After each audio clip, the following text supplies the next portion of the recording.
राम राम मंडळी, मी डॉक्टर अविनाश पाटील। आज ना व्हिडिओ बनवून मुद्दा असा आहे दादा सोन, जी तुम्ही गावरानी कोंबडी राहणार ती खरंच गावरानी शे का? तुम्हाला जो मेहनत ना पैसा शे तो खरंच गावरानी कोंबडी मग गुंताडणार का तुम्ही बी फसवणूक रेनी? आणि जर फसवणूक रेनी तर व्हिडिओ पुरा देखा। जवळ तुम्ही तेच ना पक्षी लेवाल जातस, सध्या पारोडा एरंडोल मा जास्त विराणं जवळ तुम्ही तेच ना पक्षी लेवाल जातस आणि तुम्ही जर बुक करतस, उदाहरणार्थ तुम्ही 3000 पक्षी तेच ना बुक करा आणि त्या बुक करेल पक्षीस मा त्या काय करतस 1000 पक्षी सोनालीना टाक देतस आणि त्यासले जो 1000 पक्षी शे तो 50 रुपयाप्रमाणे भेटेलास 15 दिवस ना। आणि तुम्ही बुक करेलास गावरानी 80 रुपयाप्रमाणे, तो त्या 50 रुपयाप्रमाणे लेल पक्षी त्या तुम्हाला 2000 पक्षीस मा ॲड करतस, म्हणजे जायत त्या 3000, म्हणजे 3000 पक्षीस मा 1000 पक्षी सोनाली आणि 2000 गावरानी। त्या बी 2000 गावरानी शेतकानी शेत ते तेसलेच माहीत, कारण की त्या डायरेक्ट लेणार आहेत आणि डायरेक्ट तुमले देणार आहेत। देणारला नेणार मा तेसले माहीत राहत नाही आपण दी काय राहणार बुवा असं।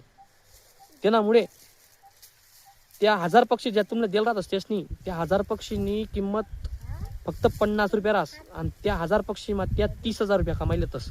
आणि ज्या तुम्हाला 2000 पक्षी दिलेत त्यासनी गावरानी, त्या गावरानी पक्षीस मा त्या एक पक्षी मागे 15 रुपये कमावतस, म्हणजे 2000 पक्षीस ना त्या बी जायत 30,000 रुपया, म्हणजे निव्वळ 60,000 त्यातून ना 3000 पक्षी मा कमावतस। येणारून विचार करा, जर एक बॅसले एकच जणले जर त्या 60,000 रुपया कमायला ना तर त्या महिन्याना 25,000 पक्षी काढणार आणि 25,000 पक्षी मा त्या सोनाली कितली मिक्स करणार होती। तर मित्र सोन फसू नका, पहिले कोंबड्याच्या जाती कोणत्या ते विचार करा, 4 ठिकाणी भेटा, मार्गदर्शन लिया, ज्या चांगला सल्ला देणार होतील तेसना ऐका आणि मगच कोंबडी मा गुंतवणूक करा। नाही तर उद्या उठीसन तुम्ही मोठी फसवणूक होणार आहे। 4 महिन्यानंतर जर तुम्ही कोंबडी इकाल जाशात तर ती गावरानी बी सोनालीन भाव मा इकाई, कारण की तुम्हाला डाग लाग जायला नाही। तुम्हाला जरी 1000 कोंबडी सोनालीन निघी तरी ती 2000 बी सोनालीन भाव मा जिकाई।